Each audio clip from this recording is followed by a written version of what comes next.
Hey guys, it's RileywithFlash, and today I have part 3 of the Q&A for you guys, which is questions 21 to 30. So we'll jump right in. 21 is, how many people have you trained with?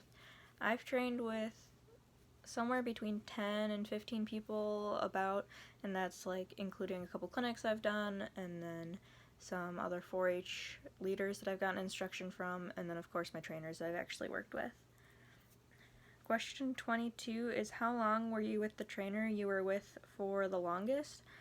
I think the trainer I've been with for the longest is my current trainer, which I've been with for about 6 years, I think. Question 23, what's your trainer's name? Becky, and she rides dressage. 24 is, do you know how to body clip? Kind of. I know the basics, but I've never actually body clipped a horse before, so sort of know how to, just never put it into use. Question 25 is, do you know how to braid manes and tails? Yes. I can do a running braid in the mane, as well as like the long braids just down for like keeping their manes long and neat. And then for tails, I can do like I don't know what it's actually called. It's like the French braid where you pull the hair from the back, then you just braid all the way down. And I used to do that in our old trailer. We had a trailer that just had a chain across the back, and it was a straight load, and Flash would lean on the back door and like rub his tail, and he always pooped, so his butt would always be green when we got to shows. So we figured out that if we braid his tail and then put it in a tail bag, it reduces the mess just all in general, and he's not getting his tail stuck in the chain. So I used to do that anytime we needed to trailer him somewhere. And then I also know how to do a braid where you braid from about the bottom of the tailbone all the way down, and then you tie it up for long tails to keep them long so horses aren't stepping on them and to keep them cleaner. Next question is opinions on modern hunter under saddle. I feel like it's getting very slow, where they're looking almost for like not quite Western pleasure horses, but very like much slower English horses, which to me doesn't make sense, because hunter under saddle is supposed to be like the ability to make it over fences without going over fences. Like, it looks like a horse that could do well going over fences. So I always feel it should be a little more forward and ground covering, but at least at like my local shows, it's getting a little more to like the slower horses. And a lot of people at like my shows, since they're just local or like lower level shows, they're horses that are used for both Western and English, so it can be a little harder to get them to move out if they're used to Western pleasure, which is just kind of what I'm seeing around here. And I don't watch a lot of bigger shows, so I don't know if it's the same at that level or if it's just where I'm at. Opinions on AQHA halter breeding.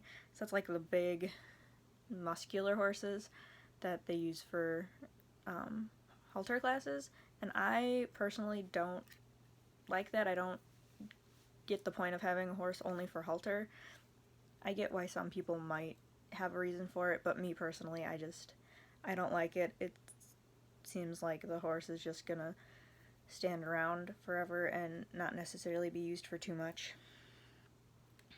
Question 28 is short-term goals. Right now, just being able to get out and ride.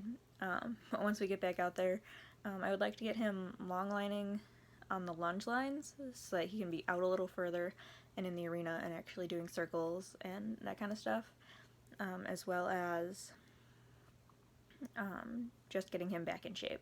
He always is, when spring comes around, he's out of shape because we don't work all winter, and the little bit of work we do doesn't keep him in shape. And then 29 is long-term goals.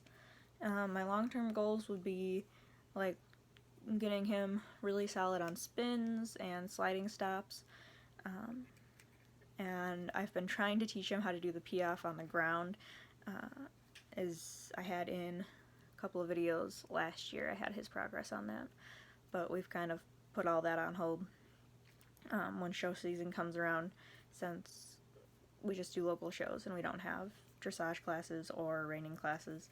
So for fun. We just kind of work on that kind of stuff, but it's really what we're up to. And then question 30 is favorite pro equestrian. My favorite is Dan James. Every year he comes to Midwest Horse Fair, I usually try to talk to him a little bit, or at least get a picture. I think I have a picture with him every year since he came. Most of the years he came, at least. I don't remember what his first year was being there versus my first year, so I don't know if there were a couple years where he was there and I wasn't. But I do know that since we first seen him, I get a picture with him every year when he comes. Last year at Horse Fair, they actually had Breakfast with a Legend, and Dan James was the person that they had. So we ended up going to breakfast with him on, I believe it was Saturday morning, and it was like, you know, a group of people, and he talked about, you know, kind of his journey, how he got to be here, and what he had to overcome to be here, and then just, it was just a lot of fun, and we had breakfast, and we got pictures with him afterwards. He had kind of a Q&A, so it was just a lot of fun, and I always enjoy, you know, seeing him working with horses and training his horses, but yeah, so he's my favorite. I have a kitty on my lap that has decided it's playtime, so that's all I've got. Any questions, post them below, and I will answer them in future videos. Other than that, make sure you guys subscribe if you aren't already, and like the video so more people can see it, and I will see you guys tomorrow. Thanks for watching. Bye!